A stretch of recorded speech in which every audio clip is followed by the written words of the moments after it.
Welcome to Cardboard Box Games. I'm Adam. I'm Andrew. And I'm Adam. This is episode 21, and today we're going to be talking about, I think, a pretty cool topic. We're going to be talking about alternate game modes, gameplay modes, game mechanics, or whatever, however you want to call it, in KeyForge. So let's get started.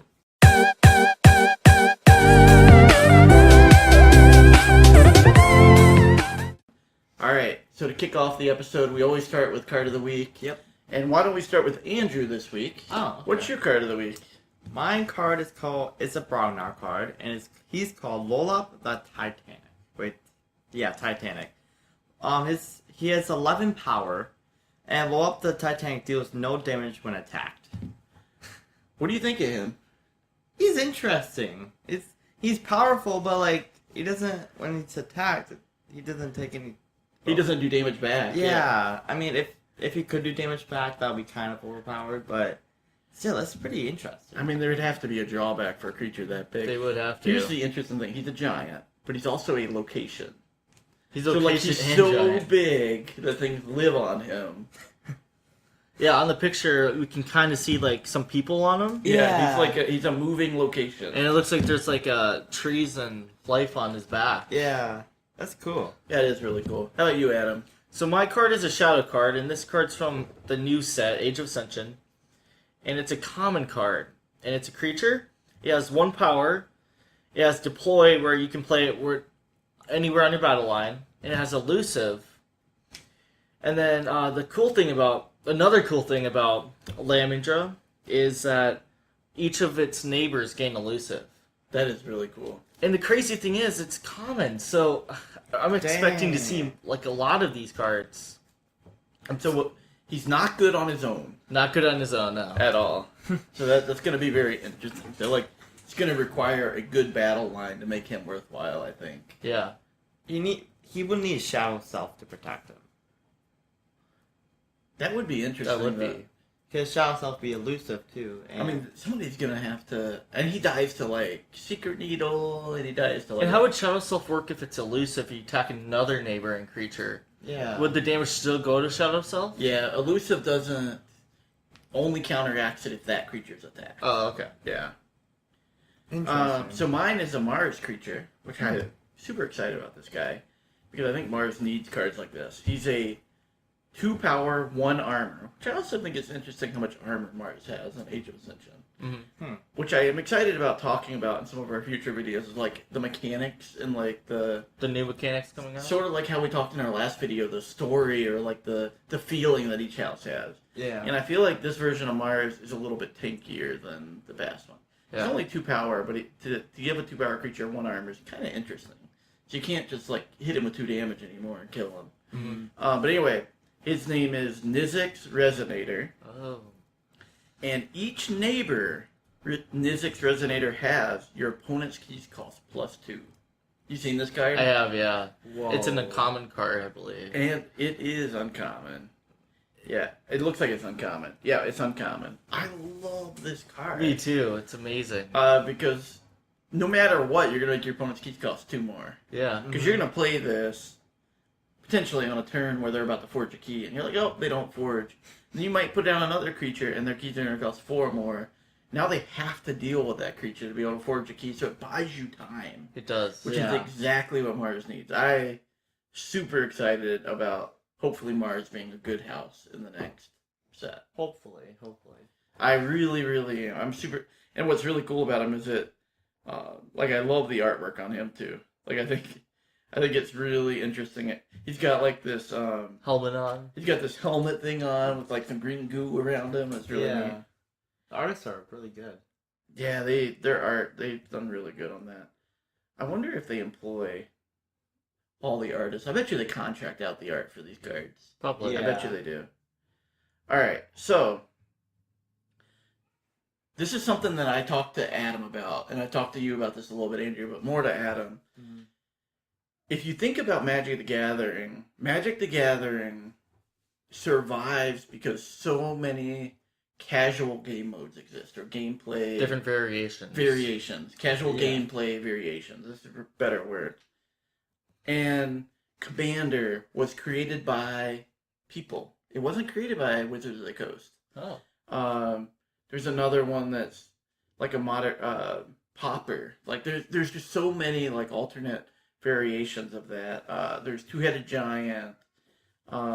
There's a new one that came out where you actually have a planeswalker as your commander. It's like commander, but you have a planeswalker, and then you have a spell that planeswalker is like his signature spell.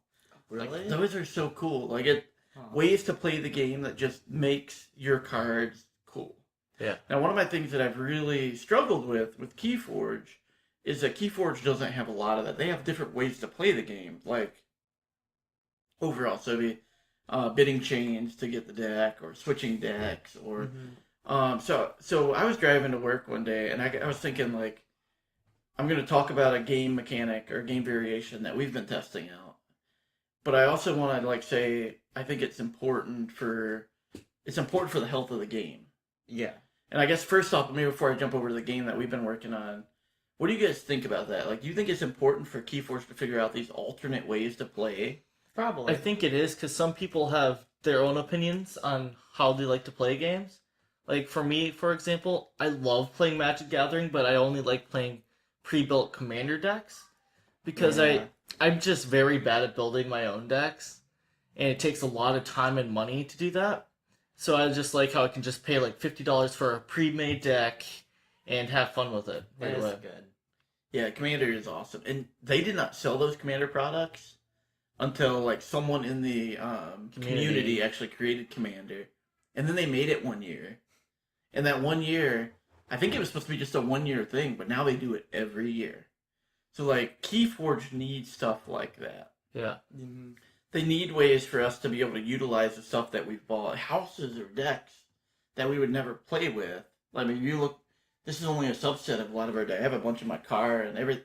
But anyway, like, we have a bunch on our desk over there. Yeah.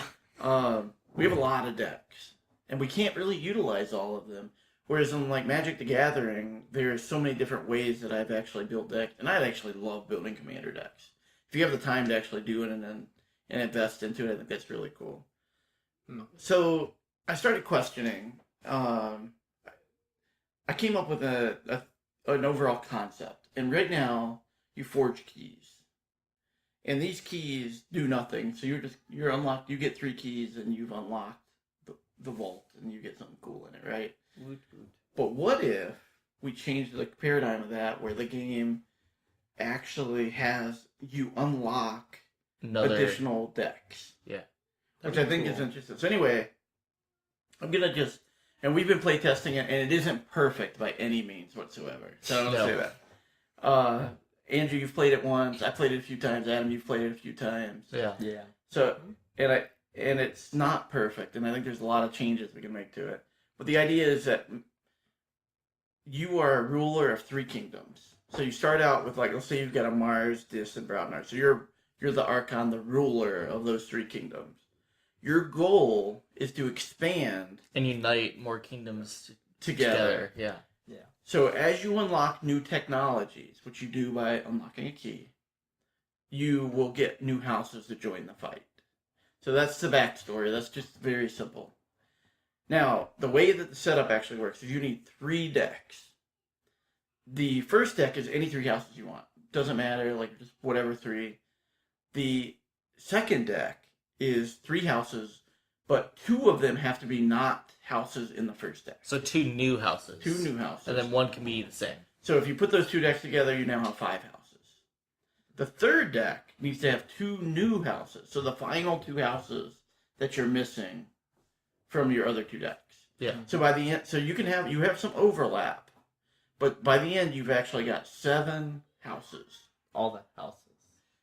The only problem I have with that, it took me forever to actually find the right combinations. It took me about like 30 minutes to even build 1 deck, it seemed like. Yeah. I just grabbed a bunch of our decks and laid them all out, looked at their houses, and tried to compare them. Yeah, and then we together. randomly had a bunch. So It didn't take you that long, though, to be fair. Like, it may have felt long, but it really wasn't. It felt long, okay. It didn't feel long to me when we were looking at it. I just thought of an idea for what KeyForge could do with our idea. It's like at a tournament, every key you get a new unlocked deck. And the game starts over? No, you get like, you don't even own the deck. Like If You just get a if new you get deck? a key, you get a new deck, and you have to try it out. That would be very. Wait, so every single time you get a key, do you switch that deck out immediately, or do you No, just... you just shuffle it in, but you try a new deck. They give you a new deck, and you get to keep it because you forge your key. Interesting. That would be like, it would be expensive to go to, but it would be fun. Well, let's talk about like how this thing goes, because I don't think we've talked about the shuffling mechanic and everything yet. Yeah, okay. So you start the game, set up One like house. 100% normal. Yep. One deck. So you start with your deck one, and honestly, with the way it works, you can actually pick any of the 3 decks if you've set them up right. So whatever house, and I think part of the strategy is figuring out which deck to start with. Then your second deck is put under your first key. Your third deck is put underneath your second key. And you start by playing with the one deck. And when you get to your first key and you unlock it, you actually get your second deck, and you shuffle in that second deck into your first deck. Yep. Yes. So now you've got a combination of deck 1 and deck 2 together. You do not shuffle back in your discard pile. So what you've done is you've heavily favored it. You really want your second deck to have a little bit of overlaps. You want that one house to overlap. Yeah. And you can know that. But you really have heavily favored it to getting New house. newer houses. Yeah. And then you do that again, and now you get your second key, and it does slow you down. It does. Because you'll actually have like 5 houses in your hand, and you're like, oh man, they gotta figure out which way to play this. But it's really interesting. And then you shuffle in your third deck when you get your second key, and now you can literally have a deck with 100 cards in it. It's important to actually have them sleeved. We did them not sleeved, but we weren't cheating in any way. But Yeah. it's important to have them sleeved the same way, and then making sure that you sort them after you're done is very important. So the idea is that, adding a new deck unlocks new potentials and abilities. It also allows combinations that are hard to pull off to potentially be possible. It also makes the game a little more casual and random, because when you're dealing with 3 decks, You don't Commander know. is super random. Yeah. Yeah. I mean, you can have things that you're doing in there, but with 100 unique cards, and I guess really it's probably 60 unique cards because you need 40 or so lands, but you're never going to get the same stuff over and over again. You need to find tutors. So there's specific decks that I believe you can focus on that are good in these larger environments. So drawing a bunch of cards is good, I think, and I think there are archiving things are really good. Yeah. I think is very awesome. And basically at the end, the ruler to forge their third key wins the game, and then you have to just separate it all back out. And while you're putting cards in your discard pile, you could separate it then. Yep. But then the hard thing is when you get stuff purged, like the Annihilation Ritual, then you have to make more separate piles. Yeah. So a couple problems I have, or I found with the Seven Kingdoms, is you need a lot of decks, because there's To find the overlap. to find the Yeah. overlap, yeah. And I forgot what else the problems were. Well, to me, if your opponent gets way ahead on the board, it is incredibly hard to catch up. That's the problem that I had, because you're not gonna get a lot of answers when you start shuffling in a bunch of decks. Yeah. So I think there's some tuning that needs to be happening. I don't know if starting with one deck is the answer. I almost am thinking 2 decks. I'm not really sure exactly. Well, when I played against you the first game, I felt super far behind. I think you got to your second key, and I had 1 key still. But you came or back. 0 keys. he came back and beat me. And I came back and beat you because you were so slowed down. A couple turns in a row, you just play 2 cards of one house. And I'm like, wow, this is actually really good. Well, you thing. blew up my board. You played Ammonia Clouds and killed everything. I did, Yeah, yeah. Money Cloud's good. Yeah, it was actually good in that situation for him. And against him, he played so many Niffle Apes on the board. That does bring up a good point, because Ammonia Cloud was really good because he had a bunch of Brobnar and Sanctum guys out. Mine were all little, and he blew it up, and Mars was not in his, he didn't have a lot of Mars creatures out. So, Yeah. So in a game like Seven Kingdoms, Any card could be good. any card can actually have a position, yeah. But yeah, it's definitely not perfect. But I do think a lot of it comes down to figuring out what decks you want to play. Mm-hmm. because I think, if you really strategically found the right decks that you wanted to pair together, and you started thinking about strategically how you transition from one deck to the next deck and how they get combined and what you'd want to do, you can play your first deck in a way that empowers your second deck to be better. You could. Yeah. If you know what the overlap is and everything. So that's kind of where I'm thinking. But anyway, it was a theory that we had, and it's like one of the alternate gameplay variations that I kind of came up with on the way to work. I got to work early, and I just started writing down all the notes for how I thought it could work. And then the other thing that we were thinking about is like, if there was a way to do like a co-op variation of KeyForge, we have yet to land on something that we feel really good about yet, but we're definitely going down the route of trying to figure out a co-op mechanic. And I think there's some pretty cool ideas that we've got on how it works. Yeah. But it's pretty early to really be able to talk about that.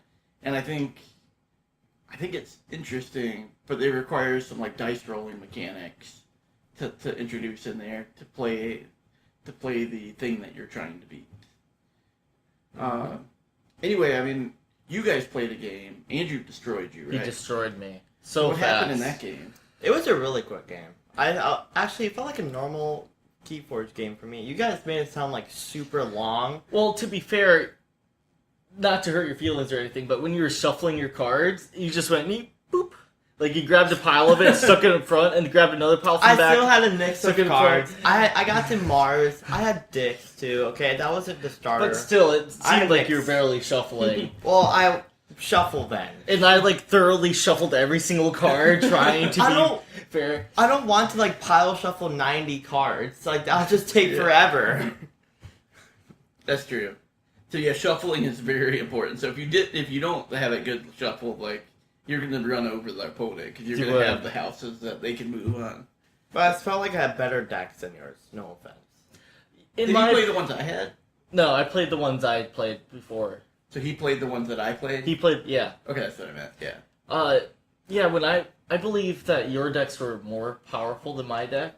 I had like some just weren't 50 able- SAS rating decks. Yeah. I started with Shadow. He started with Shadow this time. That was a deck that I got. One of the decks I got from the KeyForge tournaments too, and I knew how to play the deck really well also. So it's kind of a little bit unfair. Yeah, but still, you had Dis, I believe, in it also, and then those have a lot of synergies together. Mm-hmm. And I think your deck is higher, more better than my deck. It hides that. Yeah. So, anyways, he just destroyed me from his pile shuffling and like.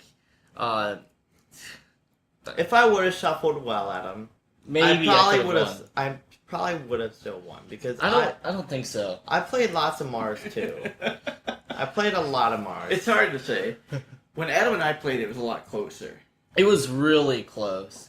We were both down to the final key. And I could have got a key if I had one more turn. So that's how close it was. It was. And you did stop me just enough a few times. And I couldn't stop you the next turn. Yeah. Because it is harder to get things.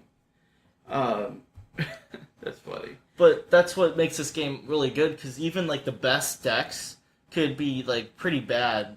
Yeah. Because depending on how you shuffle in the decks and That's stuff very and how you true. play them. And it depends on what you're going against with the houses too. The other thing that I was thinking about, I didn't actually go down the route of like designing a game that I wanted to try out around this yet. But like, why couldn't we take cards from any deck and build a deck and do something fun? Why couldn't we have a creature Yeah. that is like our commander? I'm just thinking like in parallel. Well, why they couldn't we have a spell? They that is- don't. See, They don't want to copy magic. They don't want to. It's not about copying magic, in my opinion. It's like it'll be too overpowered, because in my opinion, someone could just do the whole entire deck out as Wild Wormhole, and if you need to have other houses, just try to get Maverick. you can Wild limit Wormhole. them. And Yeah, then they limit to 4 cards. you play per house. it all the way through. But The tournaments, if they would like make us build our own decks, they would have checked our decks just in case we're not. I'm talking about casual game mode. casual game mode. Not Yeah. tournaments at all. Oh, okay. Well, still. No tournaments on this. The idea would be like, imagine you build a deck with 100 cards in it, and you can only have one of each copy of a card in there. Or like they gave you like 3 decks, and then you have to build a deck out of those. Yeah, you have to build a deck out of 3 decks, but you can only have 60 cards in the end or something like that. That would be interesting. Or maybe they just.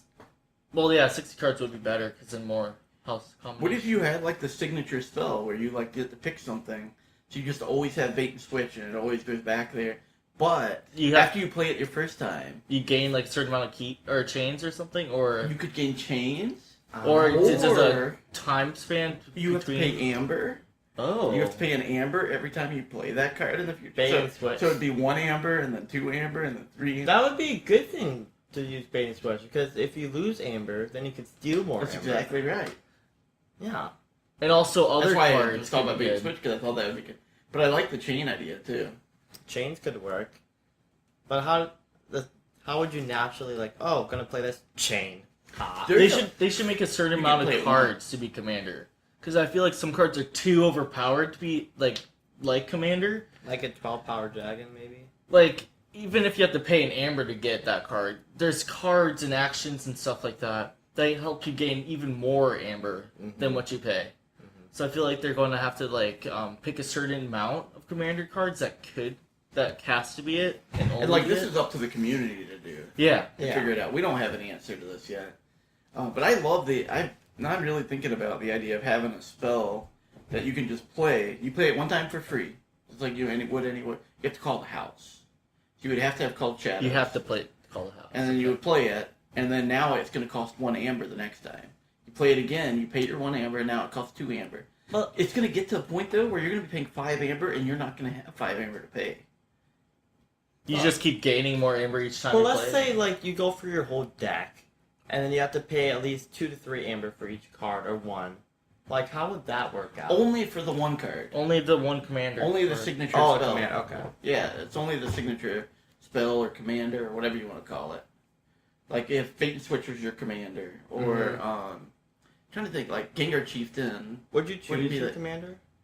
Yeah, that's what I'm saying. You would pick Oh, okay. 1 card that's like your signature spell, and then you have to build, or maybe part of it is you pick your Archon, or you pick 3 houses, keep it the 3 houses, and you can have 3 signature spells to play. Oh, that's pretty and interesting. each of them have their own individual cost, and then you have your decks with 100 cards in it that you play. Yeah. And each one of those, maybe they do add on chains to you as you play it versus pay amber. Because I do think there is some interesting stuff with bait and switch, where it's okay to pay 3 amber because you're gonna take 5 of their amber back. Yeah. That's true. But I mean, maybe that's okay. It'd be worth trying both of those.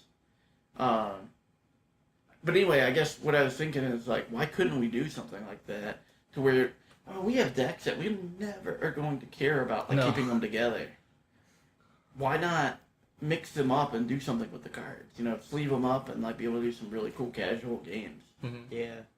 And then we should have a limit to how many cards can be in one house at a time, because I think it should be. Because I feel like I would just make my whole entire I'd probably pick Untamed to get a bunch of Dust Pixies probably, or cards that help me gain a bunch of Amber. In the casual mode, I think you should only be able to have 1 copy of each card in your deck. Oh, I would say at least 2 copies. I mean, maybe we could try 2. I think about 10. I mean, Yeah. 10 Dust works. Pixie. But I really do think it should be 1. I think you keep it because the whole idea with casual game mode, it's supposed to be fun. It's supposed to be fun. It's supposed to be. It's not supposed to be building a deck that can gain a ton of amber. It's supposed to be what am I randomly going to have happen in this situation? Yeah. And I think you limit it with 1, and you can have super powerful cards in there, but you're only going to have 1 of them. Mm-hmm. And I think that'll be kind of cool. That's true. Yeah. That would be pretty cool. But yeah, I do think it's important. I think KeyForge has tailed off a ton. Someone messaged me on Reddit. They went to the last LGS tournament. Our local game store had a tournament, and only 1 person showed up. We couldn't go that day. I was really bummed about that. Yeah. But only 1 person showed up. So they automatically won, I'm guessing. They got to take. They said they got to take keys home with them. They won Oh, keys. Wow. Oh. If they we did would have that, went, we would have a huger chance. keys. Yeah. I don't think huge is the word, but huge chance to win. Huger chance. Let's just say that. It would have been cool to go because one of us would have got keys, maybe. Well, I mean, depending on who it is and what their deck is. Yeah. That's true. I don't know. Yeah, and you would have had like 8 champions. And it wasn't Germany. So. It wasn't Jeremy. No. Anyway, Maybe it's the other guy from the way beginning. to keep KeyForge like healthy, I mean, Age of Ascension is going to help a ton. It's going to Yeah. reinvigorate things.